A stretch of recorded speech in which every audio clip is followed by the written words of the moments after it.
आता हे बानू बरोबर स्वर्गलोकी जाणार आहेत। ही वार्ता माझ्यासाठी नवीन नाही, पण मी आता काय निर्णय घ्यावा? लक्ष्मीदेवी म्हणाल्या तसं ह्यांच्या आणि बानू बरोबर मी जावं का?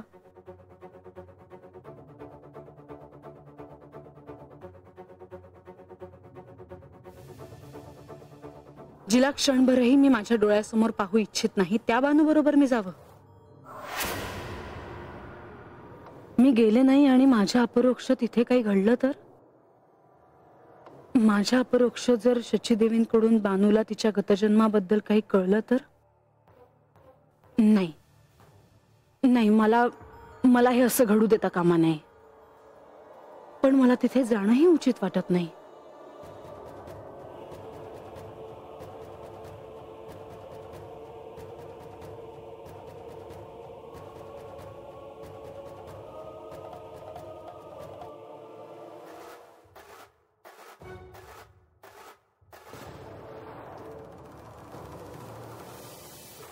म्हाळसा, मला तुला एक गोष्ट सांगायची आहे।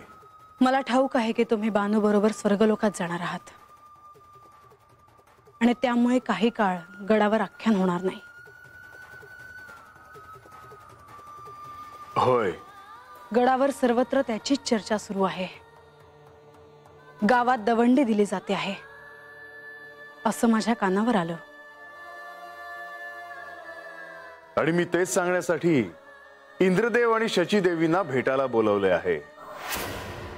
आज मी त्यांना हे सर्व औपचारिक पद्धतीने सांगणार आहे आणि म्हणूनच काहीच वेळात ते अंतपुरात मला भेटायला येतील। हे सांगायला आला आहात तुम्ही? नाही, मी तुला हे विचारायला आलो आहे की तू तुझा निर्णय काय घेतला आहेस।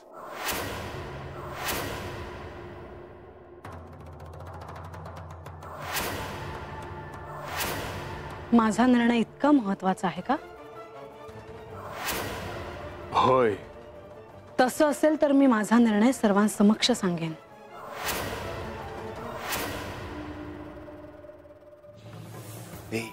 म्हणजे ऐकलंच का? वय ऐकलं। हे काय कर, काय इकडे ये, इकडे ये। काय देव माळसं देवी आणि बानू स्वर्गात जाणार आहेत। स्वर्गात? वय मग त्यात एवढं डोळं पांढरं व्हायचं काय कारण आहे? हे असं म्हणती जसं काही स्वर्ग वाड्याच्या मागच्याच अंगाला आहे। चंदनपुरीच्या बाहेर तू काय बघितलं आहेस का? नाही, परम्या बानू संघ आता जेजुरीत आले अन इतके चमत्कार बघितले आहेत की मला आता ह्याचं काय बी वाटत नाही। तो म्हणतीस ती बी खरं आहे, तुझं तसं झालं बी असेल। पर आज बी मला तो दिस आठवतोय जेव्हा देव खंडोगावडा होऊन बानूच्या 700 मेंढ्या मारल्या।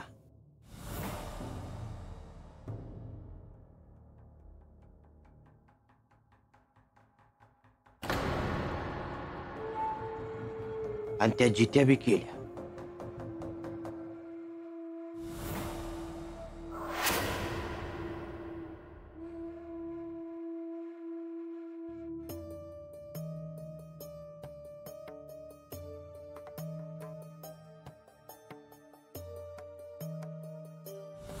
पर बानू स्वर्गात जाणार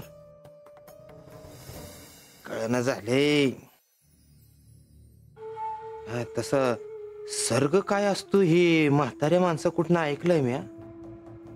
साधी गोष्ट असते बाई ती। अरे स्वर्ग म्हणजे तिचंच घर आहे। ए काय बी काय बरळती आज, खोळी आहेस का? अय म्या नाही, तूच खुळा आहेस। बरोबर आहे, समज ठाव तुला। मला बी सांग की। म्या नाही सांगणार। म्हणजे असं काय करते आज? म्या कुणाला बी सांगणार नाही। आपण एका वस्तीवलं, म्या काय पर काय होई तुला? हा, म्या काय सांगते ते ऐक आणि झेपलं नाही तर गप बसायचं। हा, नाहीतर ऐकून डोसकं फिरायचं तुझं। आता सांग चढ दिसणं, उगम पाळायला लागू नकस। त्या दिवशी नाही का तू तोंड वर करून चौकशा करत होतास, त्या आल्या होत्या बघ। त्या सची देवी इंद्रदेवांच्या बायको. हा. आणि काय तुम्ही ओळख बी करून दिली नाही. तुला काय तर स्वर्गात चाकरी करायला जायचं आहे वय? बर त्या कशाला आल्या होत्या इथं? अरे तेच बानूचं खरं आईबाप आहेत.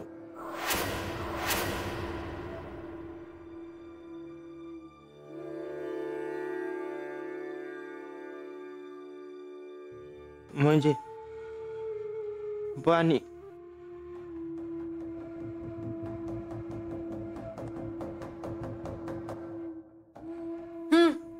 हा? काय पाणी. कशाला? अरे तूच म्हणलास ना व. हा, हा.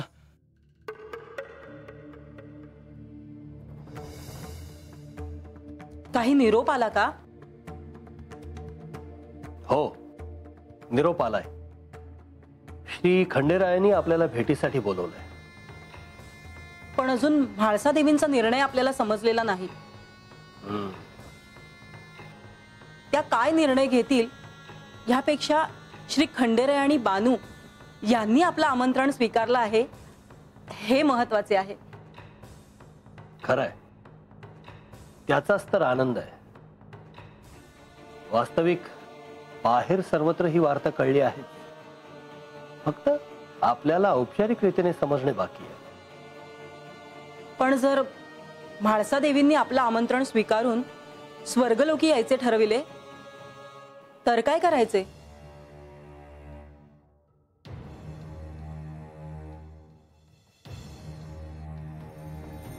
ही गोष्ट इतकी साधी नव्हे शचीदेवी. श्री खंडेरायांशी बानूचा दुसरा विवाह का झालाय हे आपण सारे जाणतो, पण स्वतः बानू आणि श्री म्हाळसा देवी यांना त्याची कल्पना नाही. त्यामुळे हा प्रस्ताव त्या सहज स्वीकारतील असं नाही वाटत मला. आता ते काय निर्णय घेतील हे लवकरच कळेल. देवी, मला वाटतं आता आपण निघायला हवं. अंतपुरात सर्वजण आपली वाट पाहत असतात. चला. काय झालं? बानू, तू किती बी लपवलंस तरी मला समज कळलंय बानू. काय कळलं हाय रंग्या? हीच का तू इंद्रदेवानं सची देवीची लेख आहे. अरे ते गुपित होतं रंग्या, आणि मला बी लग्न अगोदरच कळलं बघ. मग तो मला का नाही सांगितलंच? तुला कशापायी सांगायचं र? हा, कोण आहेस तू? किती त्रास दिला आहेस ठाव नाही बाय आमासनी. ती जाऊ दे, पर एक ध्यानात ठेव, माझं माय आणि माझं बा दोन्ही बी एकच आहे, आणि त्यो म्हणजे बा. माझ्या कातड्याचं जोडं करून त्याच्या पायी घातलं तरी बी त्याचं ऋण फिटणार नाही बघ. वय वय ग, आजानं समजा जलमभर तुझ्या करता घाम गाळला. मी तुला ना आजाला काही वांगाळ बोललो असेल तर हे सोडून जा की. अरे रंग्या, तुला तुझी चूक कळली ना, मग झालं तर. कळलं का? हे वय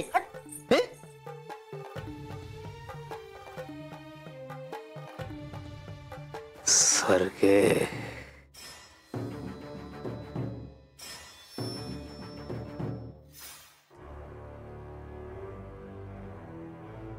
देवी, इंद्रदेव आणि शची देवी यांच्याबरोबर श्री खंडेरायांची अंतपुरात आता भेट होणार आहे, आणि श्री खंडेराय बाणाई बरोबर स्वर्गलोकी यायला तयार आहेत हे आज त्यांना कळेल. हो, आपण देखील तेथे उपस्थित राहणारच आहोत. ह्या शिवलीलेतील हा एक अत्यंत महत्वाचा क्षण आहे. ही वार्ता सांगताना बाणाई जर तिथे उपस्थित असती तर तिचा आनंद अधिकच वाढला असता.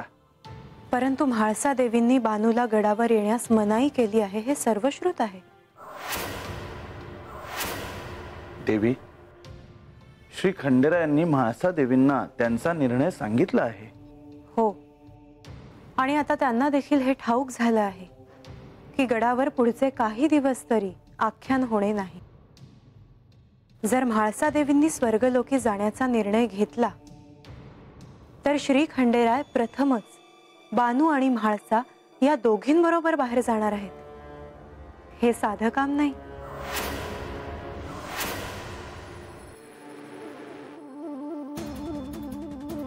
चला देवी, आता आपल्याला अंतःपुरात जायला हवं.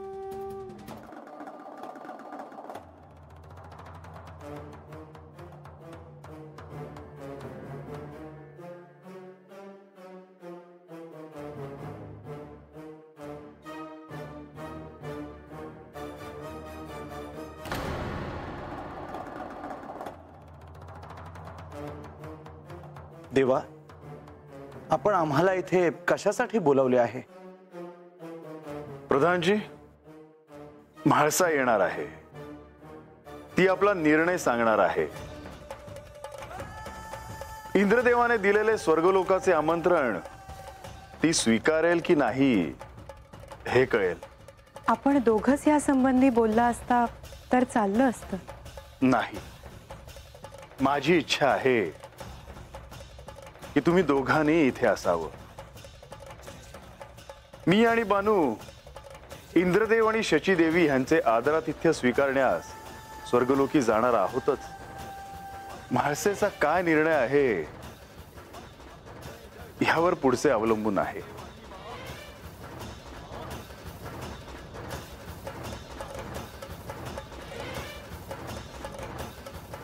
इंद्रदेव, शचीदेवी यावे.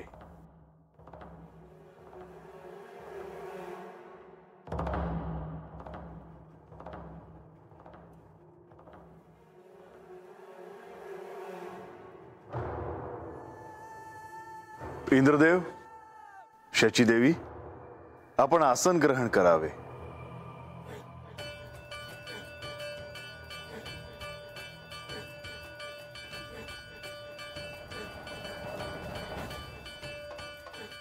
देवा, आपण आम्हाला बोलावलं? होय,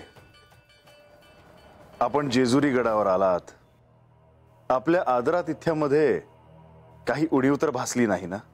देवा, जिथे आपण आणि श्री म्हाळसा देवी आहात आणि साक्षात श्री विष्णू आणि श्री महालक्ष्मी आहेत, तिथे काय उणीव राहणार?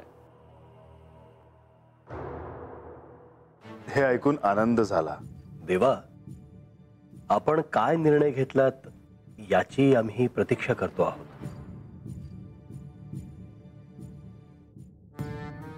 देवा, आपला जो निर्णय आहे तो तरी त्यांना लवकर सांगावा, म्हणजे त्यांची चिंता मिटेल.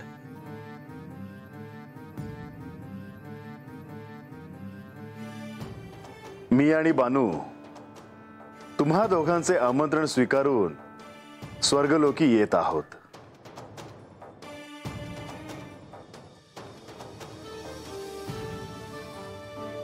देवा, हे ऐकून मला किती आनंद झाला आहे हे मी शब्दात नाही सांगू शकत. मी तुमच्या भावना जाणतो. देवा, श्री म्हाळसा देवीने काय निर्णय घेतला हे काही कळले का?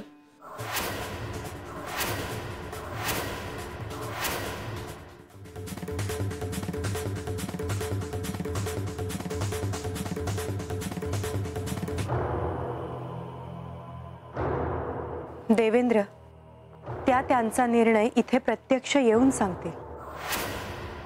कधी येतील त्या?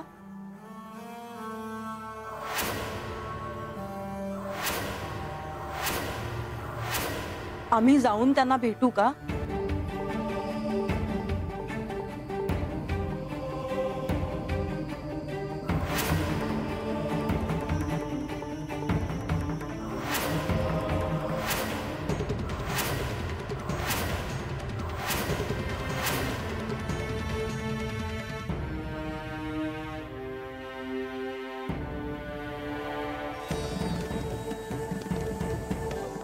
देवी, आम्ही आपलीच प्रतीक्षा करत होतो.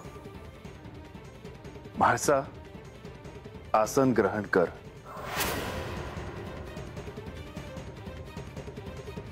मी इथे माझा निर्णय सांगायला आले आहे.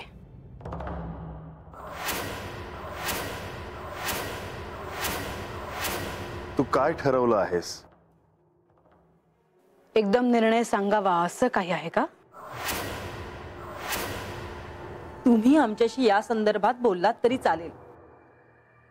बोलणारच आहे. तुम्ही बानूला आमंत्रण दिले हे स्वाभाविक आहे, कारण बानू तुमची कन्या आहे. मी काही बोलले नाही, पण या जेजुरीची मी साम्राज्ञी आहे.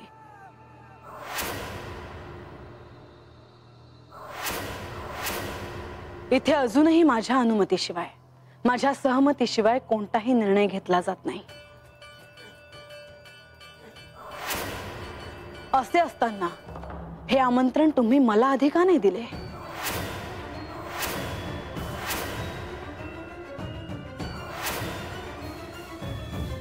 म्हाळसा,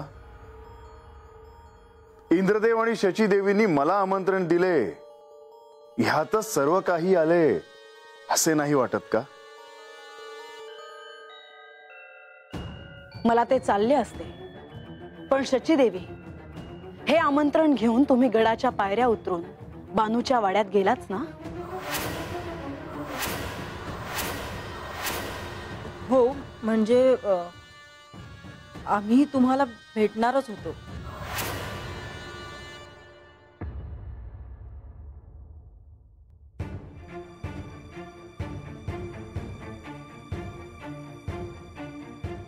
कधी?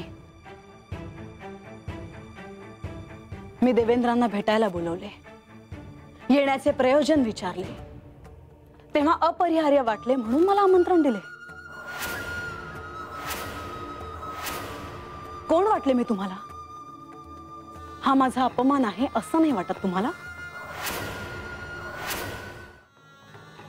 मला जेव्हा तुम्ही आल्याचं कळलं तेव्हा मी स्वतःहून तुम्हाला भेटायला आले ना. मग मला आमंत्रण देताना तुम्ही असे का वागलात? देवी, क्षमा असावी. म्हाळसा, इंद्रदेव आणि शचीदेवी आपले अतिथी आहेत, तेव्हा त्यांचा अवमान करणे योग्य नाही. मी काही बोलू का? श्री म्हाळसा देवी जे म्हणतायत ते अगदी योग्य आहे. देवेंद्र आणि शचीदेवी यांनी एकत्रितपणे श्री म्हाळसा देवींचा सन्मान म्हणून त्यांना प्रथम आमंत्रण द्यायला हवं होतं.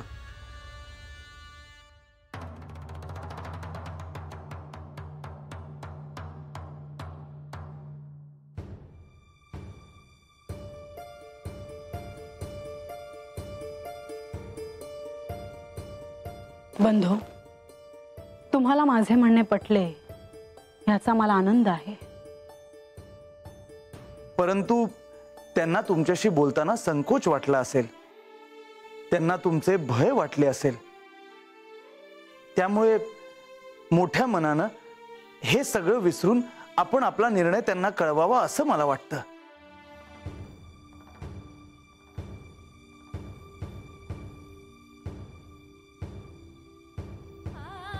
म्हाळसा, आता तुमच्या निर्णयावर पुढच्या सगळ्या गोष्टी अवलंबून आहेत.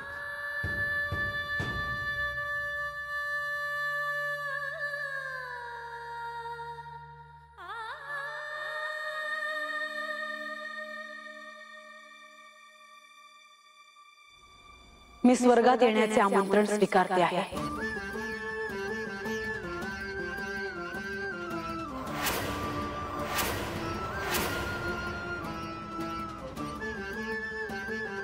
इंद्रदेव, शचीदेवी, मी, बानू आणि म्हाळसा आपली इच्छा आहे म्हणून आपले आदरातिथ्य स्वीकारण्यासाठी आम्ही तिघेही स्वर्गलोकी येत आहोत.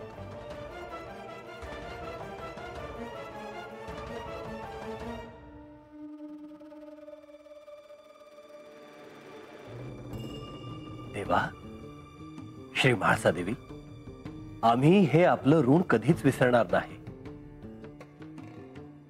हा अत्यंत अद्भुत क्षण आहे. पण माझी एक अट आहे.